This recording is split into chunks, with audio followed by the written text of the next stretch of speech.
ಕಲ್ಯಾಣೋತ್ಸವ ತಿರುಪತಿಯಲ್ಲಿ ಕಲ್ಯಾಣೋತ್ಸವ ಭಾಳ ಅದ್ಭುತವಾಗಿ ನಡೆಯುತ್ತೆ.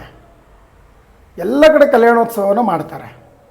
ಅದರ ಕಲ್ಯಾಣೋತ್ಸವ ಮಾಡುವ ಸಂದರ್ಭದಲ್ಲಿ ಅಲ್ಲಿ ಅರ್ಚಕರು ಹೇಳ್ತಾರೆ, ದಂಪತಿಗಳು ಬಂದು ಕೂತು ಕಲ್ಯಾಣೋತ್ಸವನ ಮಾಡಿಸ್ಕೊಳ್ಳಿ ಅಂತ. ನಮ್ಮಲ್ಲಿ ದಂಪತಿಗಳು ಕೂತು ಕಲ್ಯಾಣೋತ್ಸವ ಮಾಡಿಸುವ ಪದ್ಧತಿಯೂ ಇದೆ. ಆದರೆ ವಿಶೇಷವಾಗಿ ಕನ್ಯಾದಾನ ದೋಷ ಪರಿಹಾರ ಅಂತ ಮಾಡ್ತೀವಿ.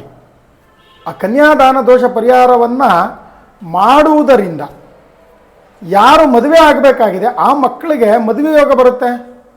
ಅವರ ತಂದೆ ತಾಯಿಗೆ ಕನ್ಯಾದಾನ ದೋಷ ಮಾಡುವ ಅವ್ರಿಗೆ ಯೋಗ್ಯತೆ ಬರುತ್ತೆ. ಮತ್ತು ಇದು ಎರಡೂ ಕಾರಣದಿಂದ ಅವರಿಗೆ ಮಕ್ಕಳಿಗೆ ಮದುವೆ ಆಗ್ತದೆ. ಯಾರು ಈ ಕಲ್ಯಾಣೋತ್ಸವದಲ್ಲಿ ಭಾಗಿಯಾಗಿ ಕನ್ಯಾದಾನ ದೋಷ ಪರಿಹಾರವನ್ನು ಮಾಡಿಸ್ಕೊಂಡು ಅಲ್ಲಿ ಸಾಲಿಗ್ರಾಮ ತೀರ್ಥವನ್ನು ಹಾಕಿಸ್ಕೊಳ್ತಾರೋ ಅವರಿಗೆ ಅತಿ ಶೀಘ್ರದಲ್ಲೇ ಮದುವೆಯ ಯೋಗ ಬರುತ್ತೆ. ಹಾಗಾಗಿ ಈ ಕಲ್ಯಾಣೋತ್ಸವ ಭಾಳ ವಿಶೇಷ. ಹಾಗಾಗಿ ಬಂದು ಈ ಕಲ್ಯಾಣೋತ್ಸವದಲ್ಲಿ ಭಾಗಿಯಾಗಿ ನಿಮ್ಮ ಮಕ್ಕಳಿಗೆ ಯಾರಿಗೆ ಮದುವೆ ಆಗ್ತಾಯಿಲ್ಲ ಅದಕ್ಕೆ ಆ ಯೋಗವನ್ನು ಪಡ್ಕೊಳ್ಳಿ ಅಂತ ಈ ಸಂದರ್ಭದಲ್ಲಿ ನಾನು ಪ್ರಾರ್ಥಿಸ್ತೇನೆ.